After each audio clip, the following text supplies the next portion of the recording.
Hello, I am Nicole. I did my undergrad in physics and emphasized in physics education research.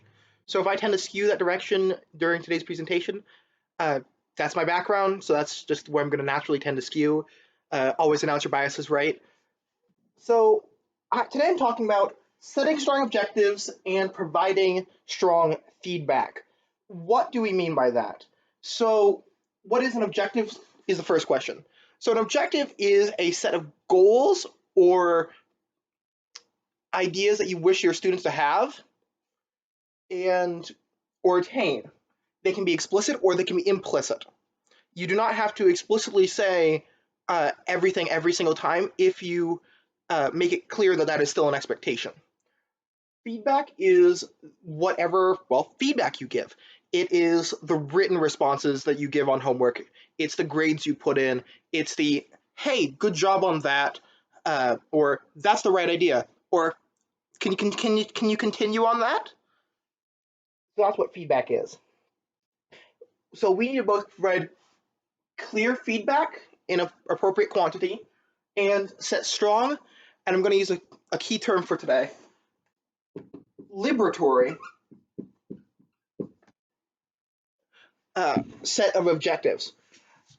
One of my favorite books that I've read recently has been Freedom to Learn by Carl Rogers and Jerome Friedberg. They wrote a lot about how we can make education more liberatory, and specifically in chapters 4, 5, and 6 of their book, they provide explicit examples of how real teachers have done this in classroom. Chapter 4 heavily talks about setting strong objectives for students and how we can use those objectives as a liberatory process to help our students thrive and explore their creativity and their practical application ability. So, with those terms defined, I want to talk first about some advantages and disadvantages to both, and then some suggestions about how we can improve them. So, the first advantage is you can set specific and reasonable expectations for individual students if you set clear objectives. So, two students, Travis and Patrick, may have different sets of skills, and you can set objectives that align with their skills or are specially trained to bolster a set of skills they're lacking on or expound upon a set of skills they're already strong in. Objectives for students can be varied. So when I say that, some students, Carl Rogers talks a fair bit about this, need more clear, well-defined objectives, where some students need more open-ended objectives so they can be more exploratory and free in their education. You can use rubrics. That's another big advantage to setting clear objectives. You can use rubrics. So rubrics are great for a couple reasons. Number one, it sets very clear objectives. It says, hey, I need you to be clear and concise. I need you to defend your points well, etc. What it also does is it makes grading more fair, as you can simply go, yes, you hit these points, yes, you did not, no, you did not hit these points. And it makes your grading process a bit simpler and more streamlined. You don't have to go, that paper felt like a B paper to me. You can say, well, based on the criteria, that paper receives a blank. You can simulate a bit of the real world system with clear objectives and feedback. Modern office work is very objective focused. I need you to get those TPS reports done by Monday, and feedback oriented. Hey, those TPS reports were great. Keep up the good work. So that's how the real world works. And providing clear feedback and setting clear objectives, we are able to encourage our students for the real world. Another great example of an advantage, I guess this doesn't really fall into an advantage, it's more neutral, is that you've got some different pathways for feedback. So I like to divide it into 4 main quadrants. you can imagine like an axis. So at the top you have oral, and the bottom you've got written, and the left and the right you've got public and private.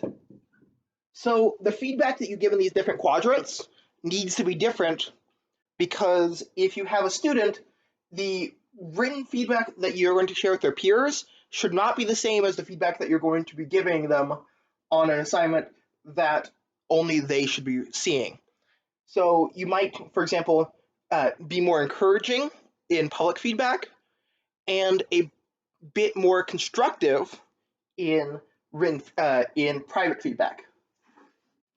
There are some disadvantages to providing feedback and objectives, and those disadvantages largely come out of our own weaknesses and are not inherent flaws in setting objectives or providing feedback. The first one is that it's not always timely. So when you grade, you need to grade relatively quickly if you want students to use that grading as a source of feedback. Great example, and this bounces into a suggestion of mine for looking for commonalities in student work. I have been both very good and very bad at grading timely in my past teaching EP2. So I've learned that when I grade timely and I provide strong feedback, students tend to perform better, and I can use that feedback to identify their assignments to generate my own feedback for the students on a collective level and not just an individual level. For example, students were struggling with one particular topic, whether or not charge is all transferred when you charge something statically. And I was able to quickly identify and say, hey, 4 or 5 students have this issue in the class, it needs to be addressed as a whole class. Another disadvantage is that it's not always utilized. Likewise, you need to provide a reasonable amount of feedback, because if you give too much feedback, they can't utilize it. They're just going to see words and they're not going to see content. You might as well have written lorem ipsum. And if you give too little, it's quite frankly not helpful. And if you're only positive or only critical, it's not as helpful as it could be. A final way I want to say is we need to assess what we want to assess. So your feedback and objectives need to be connected. When you are setting objectives, you need to make sure that you are teaching to those objectives and that you're providing feedback to those objectives, that you're not providing feedback that goes counter to those objectives. If your objective is to encourage creativity and you are attempting to box in your students and their feedback, you should rework your feedback. Likewise, if you are trying to encourage students to take a single approach to a topic and your feedback is saying try other approaches, you should probably rethink your feedback. I want to finally discuss 2 more things. The first one is that you need to set individual objectives that your students should not all be setting the same level. Students are not the same. And we discussed that in Module 7, right? Students are not the same. So you need to set different objectives for all your different students. And you need to be very careful with this, though. Skill grouping is dangerous, although useful sometimes. It can be dangerous as it encourages students to either visualize themselves as having won and succeeded if they're in the top ranking group, or having failed so far that they might as well not even try anymore if they are in the quote-unquote bottom group. And I want to leave with one last thing, which is attempt to fight the deficit model. So we all say we don't like the deficit model, but it is so easy to fall into when providing feedback and setting objectives. When you set objectives, we almost always go, by the end of the lesson, a student will be able to blah, blah, blah. You need to be careful with this and attempt to do that as best you can. Likewise, when you're providing feedback, you need to encourage your students to grow rather than just condemning them where they have not succeeded to your standards.